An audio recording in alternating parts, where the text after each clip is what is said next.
Hello मेरे प्यारे विद्यार्थियों, आप सभी को मेरा शुभ अपराह्न।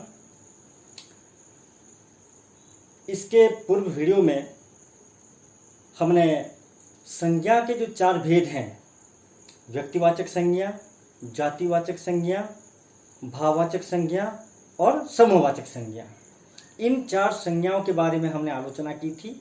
आज संज्ञा का जो अंतिम भेद है, ठीक है, संज्ञा का जो अंतिम भेद है वस्तुवाचक संज्ञा, आज हम वस्तुवाचक संज्ञा के बारे में आलोचना करेंगे। पहले आप लोग कुछ वाक्य लिख लीजिए। मैं यहाँ सफेद श्याम पट पर मैं लिख रहा हूं। आज का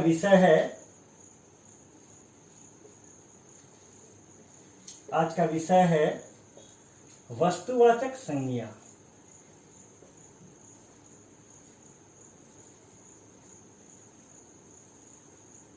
वस्तुवाचक संज्ञा,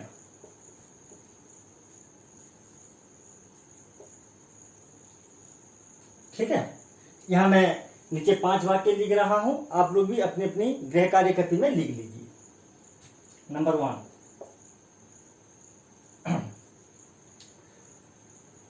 कुल्हाड़ी लेकर आओ।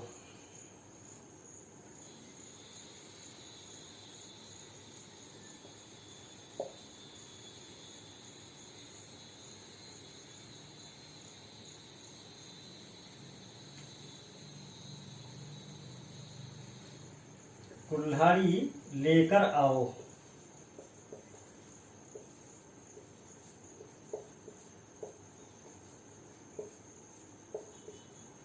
दूसरा वाक्य,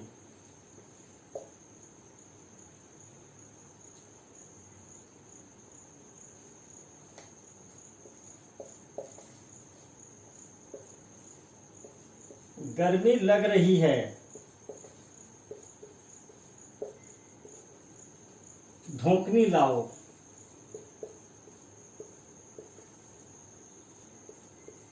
धोकनी लाओ।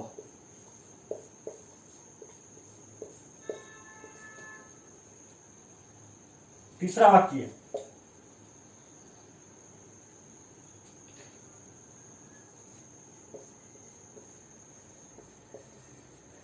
आजकल विद्यार्थी मोबाइल में पढ़ रहे हैं।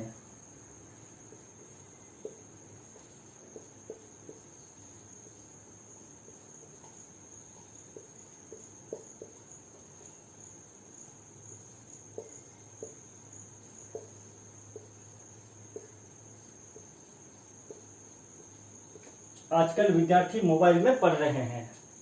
चौथा वाक्य,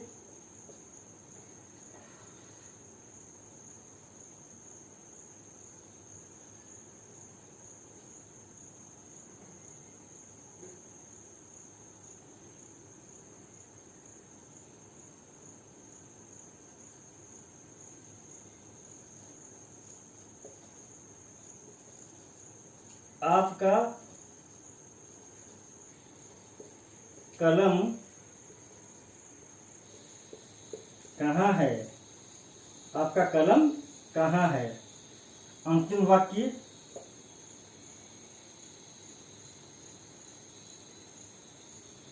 कुर्सी को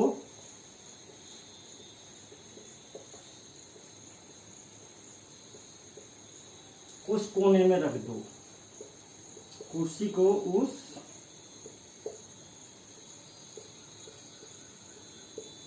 कोने में रख दो, ठीक है। ये है 5 वाक्य।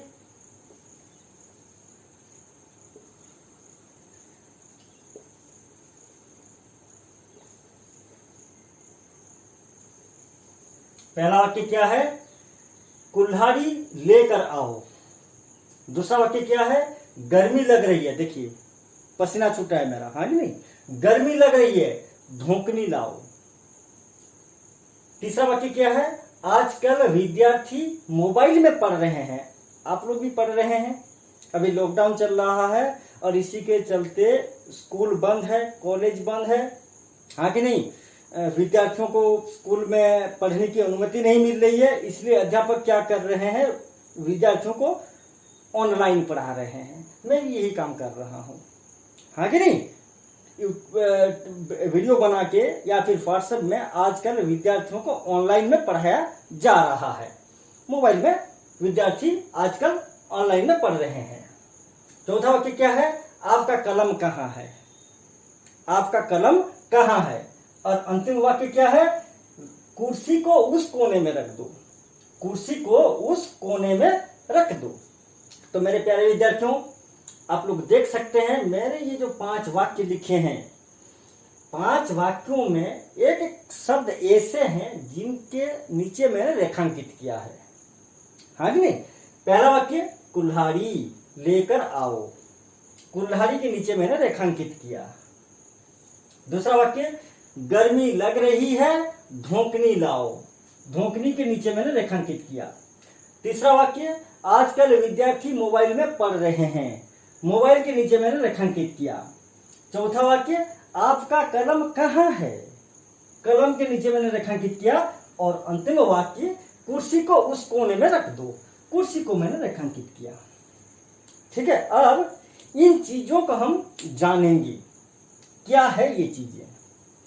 अगर मैं आपसे पूछूं कि कुल्हाड़ी, आप लोगों ने सबने देखा है, आपने फावड़ा देखा है, कुल्हाड़ी देखी है, हाँ या नहीं। जब हम मिट्टी खोदते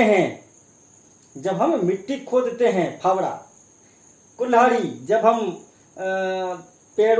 पेड़ को काटते हैं, पेड़ को जब हम काटते हैं तब हम कुल्हाड़ी का इस्तेमाल करते हैं, आप लोगों ने देखा होगा। ठीक है, कुल्हाड़ी। धोकनी अभी मैं दिखाऊंगा, थोड़ी देर बाद दिखाऊंगा। जब हमारे घर में पंखे नहीं है, बिजली नहीं है, लाइट चली गई, हमें गर्मी लग रही है, शरीर से पसीना छूट रहा है, तब हम किसका इस्तेमाल करते हैं? धोकनी। आजकल विद्यार्थी मोबाइल में पढ़ रहे हैं। मोबाइल आज बच्चा जानता है ये क्या है, मोबाइल, हाँ कि नहीं। आप भी जानते हैं मोबाइल। आपका कलम कहाँ है? लिखते हो आप लोग, हम लिखते हैं इसमें कलम। अंतिम वाक्य कुर्सी को उस कोने में रख दो, बैठने के लिए हम इस्तेमाल करते हैं, हाँ कि नहीं, कुर्सी।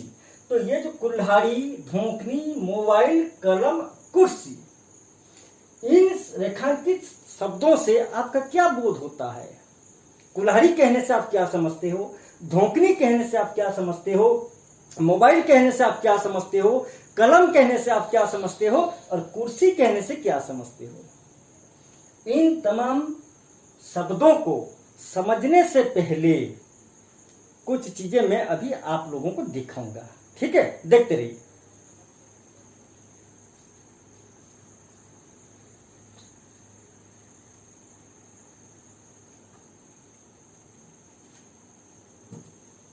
देखिए, आप नाम जानते हैं इसका? क्या नाम है? कैंची। अक्सर हम इस कैंची का इस्तेमाल कब करते हैं? जब हम कपड़े काटते हैं, जब हम कागज काटते हैं, या जब हम बाल काटते हैं। बाल काटते समय, कागज काटते समय और कपड़ों को काटते समय अक्सर हम इसका इस्तेमाल करते हैं, कैंची। ठीक है, ये क्या है मुझे बताइए, ये क्या है? ये कैंची है क्या? वस्तु क्या है? दिस इज मटेरियल, एक वस्तु है, इसका जीवन नहीं है। इंसानों की तरह ये चल फिर नहीं सकता, घूम नहीं सकता, बोल नहीं सकता, हाथ पैर हिला नहीं सकता।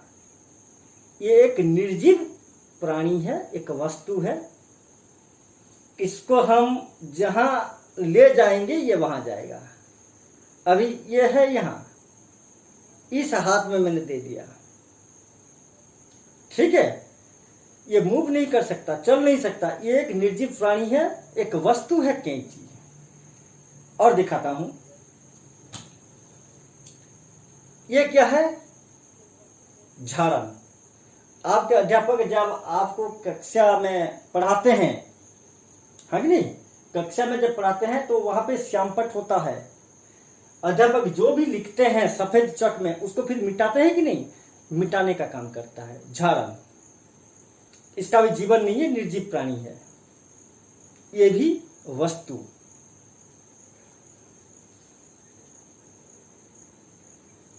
ये क्या है? ये क्या है? कंघी है कि नहीं? हम कंघी करते हैं, आप सब लोग करते हैं, प्लास्टिक का बना हुआ कंघी वस्तु। जीवन नहीं है, मूव नहीं कर सकता, बोल नहीं सकता, चल फिर नहीं सकता, निर्जीव प्राणी है, वस्तु। देखिए ये क्या है? लॉक, ताला जिसे आप कहते हैं, है कि नहीं? लोहे की बनी हुई चीज है, निर्जीव है, वस्तु। मैंने मोबाइल दिखाया आप लोगों को, देख लीजिए। उस मोबाइल को चार्ज करने के लिए हम इस चीज का इस्तेमाल करते हैं, चार्जर। इसका भी जीवन नहीं है, वस्तु है ये, हाँ कि नहीं? ये वस्तु है। कलम, यहां कलम की बात की गई है, मेरे पास है, आपके पास भी है, हम लिखते हैं, लिखते हैं। कलम निर्जीव प्राणी, वस्तु। मैंने आपको कहा था धोकनी। देखिए गर्मी मुझे लग रही है, पसीने छूट रहे हैं, ठीक है? हम जब हमें गर्मी लगती है, हमारे शरीर से पसीना छूटता है और हमारे घर में बिजली नहीं होती है, पंखा नहीं चल रहा होता है, तब हम इस धोकनी का इस्तेमाल करते हैं। कक्षा 6ठी में लास्ट में आपका एक पाठ है, सांस सांस में बांस। बांस के बारे में उस पाठ में आलोचना की गई है। देखिए बांस की जो खपचियां होती हैं, खपचियां आपने पढ़ा होगा, बांस की जो खपचियां होती है, उन खपचियों को लेकर इस धोकनी को बनाई गई है। बांस की खपचियों से धोकनी, हाँ कि नहीं? किसी से बनी हुई है? बांस की खपचियों से, वस्तु। जीवन नहीं है इसका, ये भी एक वस्तु है। इसे हम क्या करते हैं? धोकने के लिए इस्तेमाल करते हैं। तो वस्तु, कुल्हाड़ी, कुल्हाड़ी देखना, दो चीजों से कुल्हाड़ी बनती है। एक उसमें लकड़ी का इस्तेमाल भी होता है और लोहे का भी इस्तेमाल होता है। लोहे और लकड़ी के इस्तेमाल से इस चीज को बनाई जाती है। कुल्हाड़ी जब हम पेड़ों को काटते हैं, लकड़ियों को काटते हैं, तब हम इसका इस्तेमाल करते हैं। कुल्हाड़ी एक वस्तु है। गर्मी लग रही है, धोकनी लाओ, अभी तो लाया था, हाँ कि नहीं? अभी मैं लाया था धोकनी, ठीक है, वो भी वस्तु। आजकल विद्यार्थी मोबाइल में पढ़ रहे हैं, मोबाइल एंड्रॉइड सेट आ गया, स्मार्टफोन आ गया, आप लोग घर में मोबाइल में ऑनलाइन पढ़ रहे हैं, मोबाइल वस्तु। आपका कलम कहाँ है? अभी अभी मैंने दिखाया था, मेरे पास है, आप लोगों के पास भी है, कलम वस्तु। कुर्सी को उस कोने में रख दो, कुर्सी, कुर्सी। ये कुर्सी जो है ये लोहे की बनी हुई होती है और काठ की भी बनी हुई होती है और बांस की भी बनी हुई होती है, प्लास्टिक की भी बनी हुई होती है। कुर्सी जो है वो प्लास्टिक, लोहा, लकड़ी और बांस, इन तमाम चीजों से बनी हुई होती है। आप प्लास्टिक की कुर्सी देख सकते हैं, लोहे की कुर्सी देख सकते हैं, लकड़ी की कुर्सी देख सकते हैं और बांस की कुर्सी भी देख सकते हैं। तो ये जो कुर्सी है ये है वस्तु, ठीक है? वस्तु को हम समझेंगे कैसे? कौन सी चीज है वस्तु? वस्तु जो है वास्तव में एक, मान लीजिए एक मूल पदार्थ है, एक मूल पदार्थ है और उस मूल पदार्थ से जो चीज बनती है वही है वस्तु। फॉर एग्जाम्पल लोहा, हाँ कि नहीं? लोहा, लोहा वस्तु नहीं है, लोहा वस्तु नहीं है। लोहा मतलब आप अगर हमारे सामने इतना बड़ा लोहा है तो भी हम उसे लोहा कहेंगे, और इतना छोटा सा लोहा है तो भी हम उसे लोहा कहेंगे। लोहे का आकार कितना भी बड़ा क्यों ना हो, लोहे का आकार कितना भी छोटा क्यों ना हो, हम उसे लोहा ही कहेंगे, हाँ कि नहीं? वृक्ष, पेड़, पेड़, पेड़ जो होता है विशाल वृक्ष को हम पेड़ कहते हैं, हाँ कि नहीं, विशाल वृक्ष को हम पेड़ कहते हैं। लोहा मैंने कहा, देखिए लोहे का आकार कितना भी बड़ा हो या कितना भी छोटा हो हम उसे लोहे कहेंगे, लेकिन लोहे से जो चीजें बनती है उसे हम लोहा नहीं कह सकते। अगर मान लीजिए कभी कभार घरों में, स्कूलों में है, दरवाजा जो होता है वो भी लोहे का बना हुआ होता है, खिड़कियां जो होती हैं वो भी लोहे की बनी हुई होती हैं।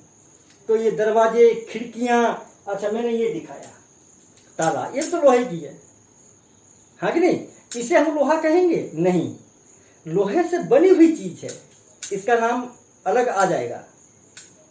ठीक है, लोहा जो है वो मूल पदार्थ है, लेकिन लोहे का इस्तेमाल करके उससे हम जो चीज बनाते हैं वे सब वस्तुएं हैं। लोहे से बने दरवाजे, लोहे से बनी खिड़कियां, अच्छा ये जो कुल्हाड़ी,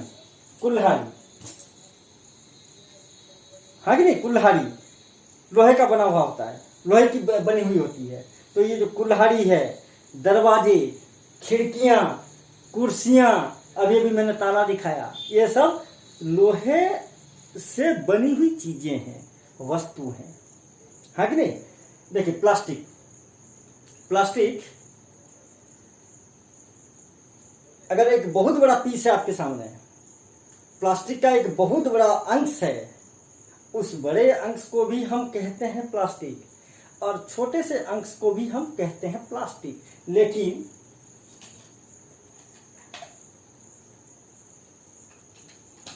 कुछ चीजें मैं दिखा रहा हूं, देखिए ये क्या है, pen stand. What is this? This is a pen stand. ये पेन स्टैंड भी जो है ये प्लास्टिक से बना हुआ है, इसमें प्लास्टिक का इस्तेमाल किया गया है। कंघी, इसमें प्लास्टिक का इस्तेमाल किया गया है। पेन, प्लास्टिक का इस्तेमाल किया गया है। व्हाइट मार्कर, प्लास्टिक का इस्तेमाल किया गया है। और तो और देखिए ये जो कैंची है, कैंची का ये वाला हिस्सा जो है वो लोहे का है, और ये वाला हिस्सा जो है ये प्लास्टिक का है।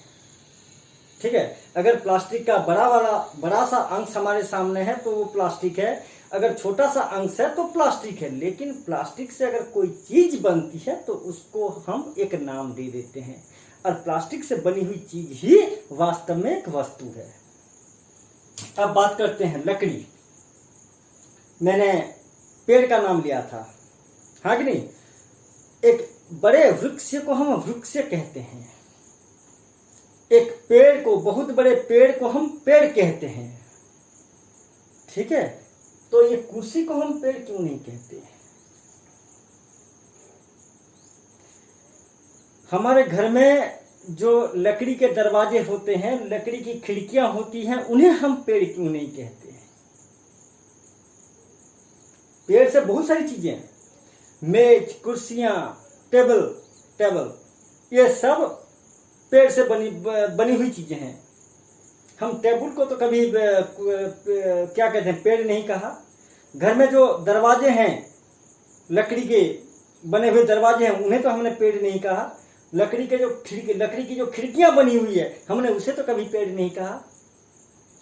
एक विशाल बहुत बड़े वृक्ष को हम वृक्ष कहते हैं, लेकिन उस वृक्ष को जब हम काट देते हैं, उस वृक्ष को काट कर जब हम उन्हें खंडों में विभाजित कर देते हैं, उन्हें हम कहते हैं लकड़ी, हाँ कि नहीं। एक विशाल डाल, क्या कहते हैं, डाल।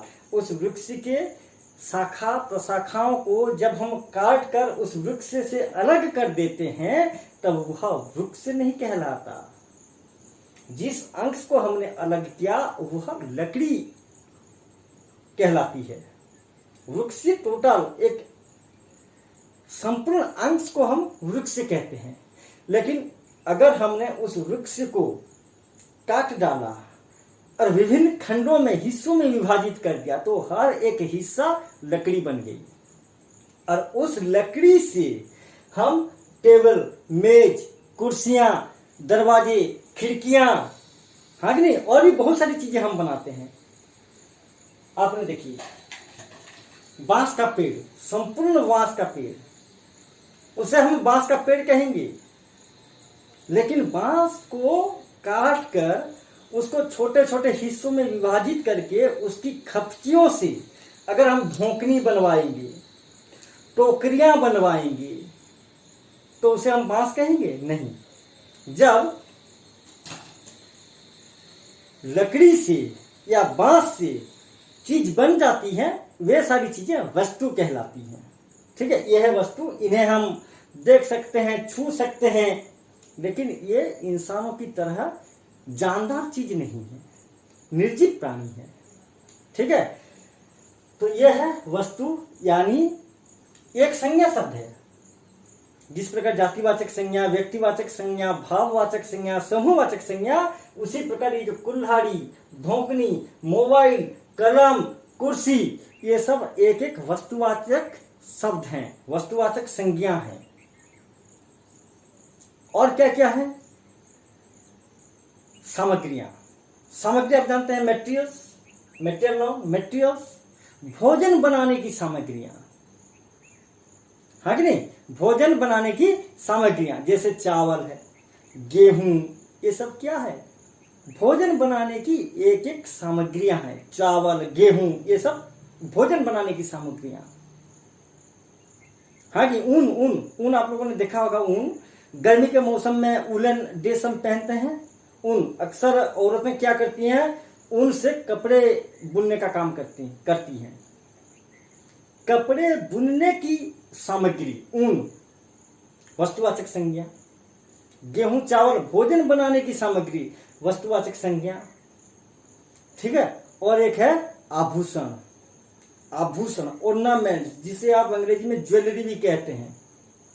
औरतें पहनती हैं कान में, नाक में, गले में, कलाई में, कमर में, हाँ कि नहीं? मतलब अपनी सुंदरता को बढ़ाने के लिए वे लोग आभूषणों का इस्तेमाल करती हैं। आभूषण किस चीज से आभूषण बनते हैं? सोने से या चांदी से। देखिए, अंगूठी है, मैंने भी पहनी है अंगूठी, सोने की अंगूठी, आभूषण। देखिए, मैंने चांदी का ब्रासलेट पहना है, चांदी का ब्रासलेट, ठीक है, आभूषण। ये जो है, ये वस्तु है। हम सोना को वस्तु नहीं कह सकते, याद रखिए। हम सोना को वस्तु नहीं कह सकते और ना ही हम चांदी को वस्तु कह सकते हैं। सोना, चांदी ये वस्तु नहीं है। अगर आपके पास इतना छोटा सा टुकड़ा भी है सोने का, तो हम उसे सोना कहेंगे। और अगर आपके पास सामने अगर 10 किलो का एक सोने का बड़ा वाला टुकड़ा रख दिया जाए, तो भी आप उसे सोना कहेंगे। इतना बड़ा पीस, टुकड़ा अगर आपके सामने रख दिया जाए, तो भी वो सोना है, चांदी है। और इतना छोटा सा टुकड़ा भी अगर आपके सामने रख दिया जाए, तो भी उसे हम सोना या चांदी कहेंगे। उनके आकार के परिवर्तन से उनका नाम परिवर्तन नहीं होता। ठीक है, उनके स्वरूप का कब परिवर्तन होता है? जब उस सोने से या उस चांदी से हम कोई आभूषण बनाएंगे। देखिए, गले में पहनने का आभूषण अलग है, उंगलियों में पहनने का आभूषण अलग है, कलाई में महिलाएं सोने की चूड़ियां, हाँ कि नहीं, कंगना, चूड़ियां पहनती हैं, वो आभूषण अलग है। नाक में नूथनी पहनती हैं, वो आभूषण अलग है। कान में पहनती हैं, वो आभूषण अलग है। माथे में भी कभी कभी पहनती हैं, वो आभूषण अलग है, हाँ कि नहीं? यहाँ पहनते हैं, बाहों में, कमर में पहनते हैं, हाँ कि नहीं? ये आभूषण है। और ये सब सारे के सारे आभूषण, चाहे वो चांदी के आभूषण हो या सोने के आभूषण हो, ये आभूषण किस चीज से बने हुए हैं? सोना और चांदी से। इसलिए सोना और चांदी को हम वस्तु नहीं कह सकते, लेकिन उस सोने से, सोने के टुकड़े से या उस चांदी के टुकड़े से जो चीज बनती है, उसे हम वस्तु कहेंगे। तो ये सब एक एक वस्तु है। घड़ी, देखिए, मुझे पता नहीं ये लोहे का है या एल्यूमिनियम का है, इसमें कांच भी है, लोहा भी है, एल्यूमिनियम भी है शायद। तो ये सब क्या है? वस्तु। ठीक है, तो वस्तु जो है वो जानदार चीज नहीं है, निर्जीव है, इंसानों की तरह चल फिर नहीं सकता। हम देख सकते हैं, छू सकते हैं, जब तक हम उसके ऊपर फोर्स अप्लाई नहीं करेंगे तब तक वह नहीं जाएगा। अगर मान लीजिए ताला है मेरे हाथ में, जब तक मैं उसके ऊपर फोर्स अप्लाई नहीं करूंगा ये ऐसे ही रहेगा। अगर मैंने फोर्स अप्लाई किया तो ये अपना स्थान परिवर्तन किया, इनका अपना कुछ नहीं है। ठीक है, ये सब एक एक पदार्थ, मूल पदार्थ से बने हुए हैं। जैसे ये लोहे से बना हुआ है, ये चांदी से बना हुआ है, ये अंगूठी सोने से बनी हुई है। ठीक है, ये सब है वस्तु, अर्थात कुल्हाड़ी, धोकनी, मोबाइल, कलम, कुर्सी, ये सब एक एक वस्तु हैं। यानी व्याकरणिक भाषा में अगर हम इन्हें कहें तो कैसे कहेंगे? जिस संज्ञा शब्द से, ठीक है, जिस, मैं पहले से ही मैंने कहा ये सब एक एक संज्ञा शब्द हैं। जिस संज्ञा शब्द से हमें किसी वस्तु, सामग्री, द्रव्य तथा पदार्थ का बोध होता है। आप कुछ भी कहें, पदार्थ कहें, वस्तु कहें, द्रव्य कहें, सामग्री कहें, कुछ भी कहें, जिस संज्ञा शब्द से हमें किसी सामग्री अथवा वस्तु अथवा पदार्थ अथवा द्रव्य का बोध होता है, उस संज्ञा को वस्तुवाचक संज्ञा कहते हैं। उस दृष्टि से ये कुल्हाड़ी, धोकनी, मोबाइल, कलम, कुर्सी, ये सब एक एक वस्तुवाचक संज्ञा है। तो देख लीजिए एक बार, अगर किसी ने लिखा नहीं है तो अपनी कॉपी में तुरंत लिख लीजिए। अभी हम वस्तुवाचक संज्ञा को परिभाषित करेंगे। ठीक है,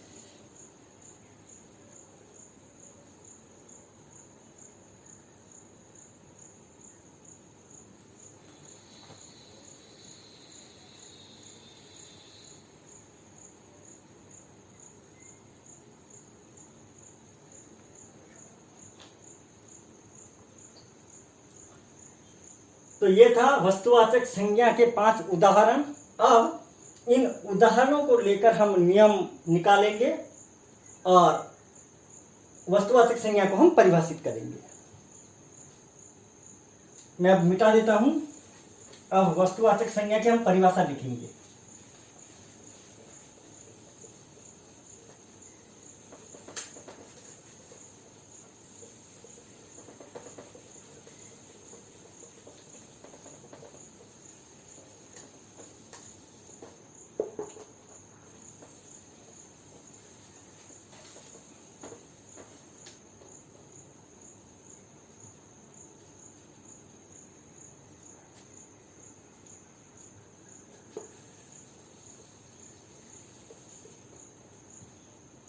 लिख लीजिए परिभाषा।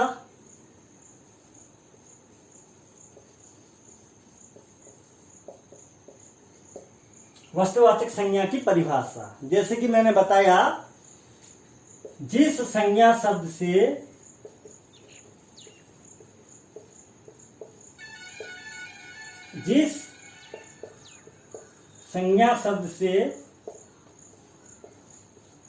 हमें किसी वस्तु, द्रव्य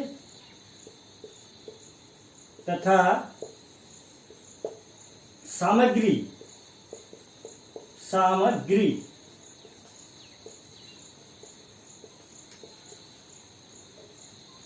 आदि का बोध होता है।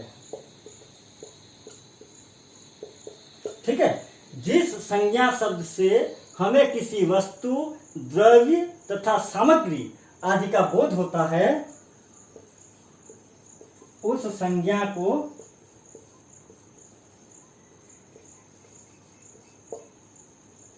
व्याकरणिक भाषा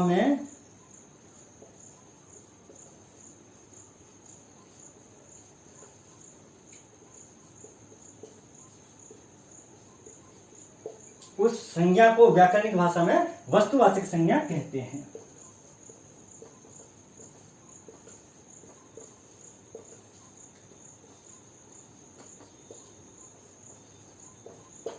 वस्तुवाचक संज्ञा कहते हैं।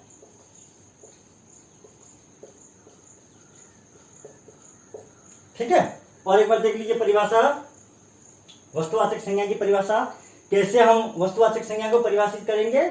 जिस संज्ञा शब्द से हमें किसी वस्तु, द्रव्य तथा सामग्री आदि का बोध होता है, उस संज्ञा को व्याकरणिक भाषा में वस्तुवाचक संज्ञा कहते हैं। और वस्तु क्या होती है आप भली भांति जान गए। कई सारे उदाहरण मैंने दिए, कई सारी वस्तुओं को भी मैंने दिखाई। ठीक है, बहुत सारी वस्तुएं हैं, आपके आसपास हैं, अगल बगल में हैं, आपके घरों में हैं। ठीक है, हम उन वस्तुओं का इस्तेमाल भी रोजाना करते हैं। ठीक है, तो अगर हिंदी में ऐसा कोई वाक्य है, ऐसा कोई शब्द है जिस शब्द से हमें किसी वस्तु के नाम का बोध होता है, जिस शब्द से हमें किसी वस्तु के नाम का बोध होता है, उस शब्द को, ठीक है, व्याकरण की भाषा में क्या कहते हैं? वस्तुवाचक संज्ञा कहते हैं। ठीक है, वह शब्द अपने आप में एक संज्ञा है। तो जिस संज्ञा शब्द से हमें किसी वस्तु, द्रव्य तथा सामग्री आदि का बोध होता है, उस संज्ञा को व्याकरण की भाषा में, यानी व्याकरणिक भाषा में वस्तुवाचक संज्ञा कहते हैं। ये थी उसकी परिभाषा।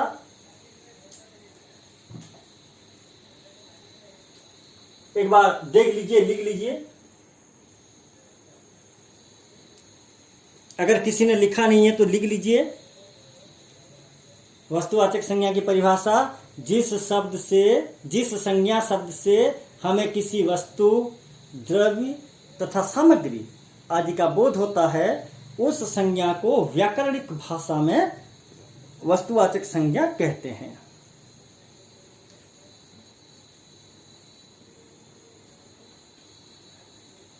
आप लोगों ने शायद लिख लिया होगा।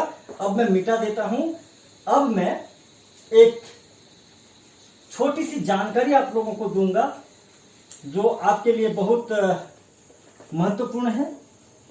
जब संज्ञा के बारे में हम पढ़ते हैं, आप लोग देख लीजिएगा, आप कितने भी हिंदी की व्याकरणिक किताब देखें, हर व्याकरण की किताब में कभी कभी हमें अलग अलग चीजें देखने को मिलती हैं। ठीक है, अगर आप संज्ञा को समझने के लिए, संज्ञा को पढ़ने के लिए अगर आप पांच व्याकरण की किताब देखते हैं, हो सकता है आपको 5 किताबों में 5 प्रकार की जानकारी मिली। ऐसा भी हो सकता है। ठीक है, वास्तव में कुछ विद्वानों ने क्या किया है, संज्ञा का जो भेद मैंने शुरुआत में बताया था आपको, हिंदी व्याकरण में संज्ञा को 5 भेदों में विभाजित किया गया है। मैंने क्या क्या बताया था? व्यक्तिवाचक संज्ञा, जातिवाचक संज्ञा, वस्तुवाचक संज्ञा, भाववाचक संज्ञा और समूहवाचक संज्ञा। ये सर्वमान्य है। संज्ञा के जो 5 भेद हैं ये सर्वमान्य है, लेकिन कुछ विद्वानों ने क्या किया है, संज्ञा के 3 भेद बताए हैं। बस ये आपकी जानकारी के लिए मैं बता रहा हूं। हिंदी में संज्ञा के 5 भेद हैं, जैसा मैंने बताया, जैसा मैंने पढ़ाया, आप उसी को याद रखिए। सिर्फ आप ये जानिए। कुछ विद्वानों ने, मैं लिख रहा हूं, कुछ विद्वानों ने, यहां लिख रहा हूं वरना आप कंफ्यूजन में पड़ जाएंगे। कुछ विद्वानों के मतानुसार, यहां मैं लिख रहा हूं, कुछ विद्वानों के मतानुसार, कुछ विद्वानों के मतानुसार संज्ञा के 3 भेद होते हैं। कुछ विद्वानों ने संज्ञा को 3 भागों में विभाजित कर दिया। व्यक्तिवाचक संज्ञा,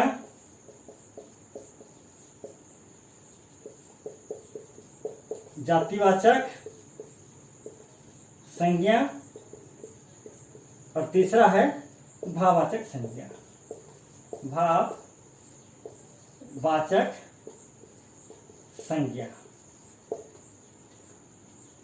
अब सवाल आता है, तो इन विद्वानों ने बाकी 2 संज्ञाओं को इसमें शामिल क्यों नहीं किया? क्या देखिए, मैंने बताया था 5 प्रकार की संज्ञाएं हैं यहाँ, लेकिन कुछ विद्वानों ने बताया कि संज्ञा के 3 भेद हैं। यहाँ 2 भेद नहीं है, हाँ कि नहीं? नहीं, यहाँ भी है, यहाँ भी 2 भेद हैं। कहाँ है? देखिए, उन लोगों ने क्या किया, उन लोगों ने बताया कि मुख्य रूप से संज्ञा के 3 भेद हैं। मुख्य रूप से संज्ञा के 3 भेद हैं। पहला व्यक्तिवाचक संज्ञा, दूसरा जातिवाचक संज्ञा, तीसरा भाववाचक संज्ञा। और उन्होंने क्या किया, जातिवाचक संज्ञा को फिर 2 भागों में बांट दिया। बांटा तो नहीं है, लेकिन जिन 2 संज्ञाओं को यहां छोड़ा गया है, क्या क्या? समूहवाचक संज्ञा, समूहवाचक संज्ञा और वस्तुवाचक संज्ञा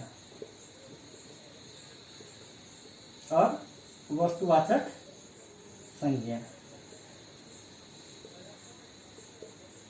ठीक है, उन विद्वानों ने क्या किया, ये जो समूहवाचक संज्ञा और वस्तुवाचक संज्ञाओं को उन विद्वानों ने जातिवाचक संज्ञा में समाहित कर दिया है। यही अंतर है। ठीक है, उन लोगों ने, विद्वानों ने बताया कि संज्ञा के मुख्य रूप से 3 भेद है, व्यक्तिवाचक संज्ञा, जातिवाचक संज्ञा, भाववाचक संज्ञा। उन्होंने समूहवाचक संज्ञा और वस्तुवाचक संज्ञा को अलग नहीं बताया, संज्ञा के भेदों में उसे नहीं बताया, बल्कि उन्होंने क्या किया, समूहवाचक संज्ञा को और वस्तुवाचक संज्ञा को जातिवाचक संज्ञा के अंदर समाहित कर दिया।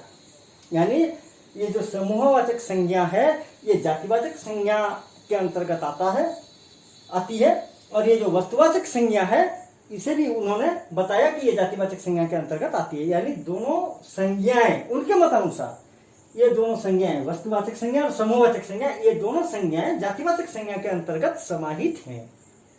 इसी हिसाब से उन्होंने संज्ञा के 3 मुख्य भेद बताए। लेकिन संज्ञा के मुख्य भेद जो मैंने बताया था, 5 मुख्य भेद, व्यक्तिवाचक, जातिवाचक, भाववाचक, समूहवाचक, वस्तुवाचक, ये सर्वमान्य है। आप 5 मुख्य भेदों को अपने जहन में रखिएगा।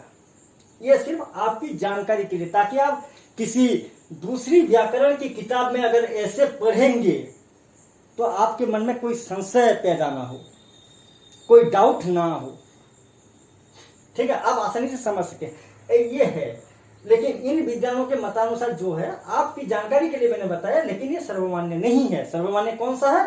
5 मुख्य भेद। ठीक है, तो ये थी संज्ञा, संज्ञा की परिभाषा, उदाहरण, संज्ञा के भेद, 5 भेद, व्यक्तिवाचक संज्ञा, परिभाषा एवं उदाहरण, जातिवाचक संज्ञा, परिभाषा एवं उदाहरण, भाववाचक संज्ञा, परिभाषा एवं उदाहरण, समूहवाचक संज्ञा, परिभाषा एवं उदाहरण, वस्तुवाचक संज्ञा, परिभाषा एवं उदाहरण। सारी की सारी चीजें हमने पढ़ ली, मैंने बता दिया। इसके बाद संज्ञा से संबंधित और एक महत्वपूर्ण चीज है व्याकरण में, उसे हम पढ़ेंगे कल। वह है विशेषण, जिसे आप लोग अंग्रेजी में क्या कहते हैं? विशेषण को अंग्रेजी में क्या कहते हैं? एडजेक्टिव। ये तो नाउन था, एडजेक्टिव।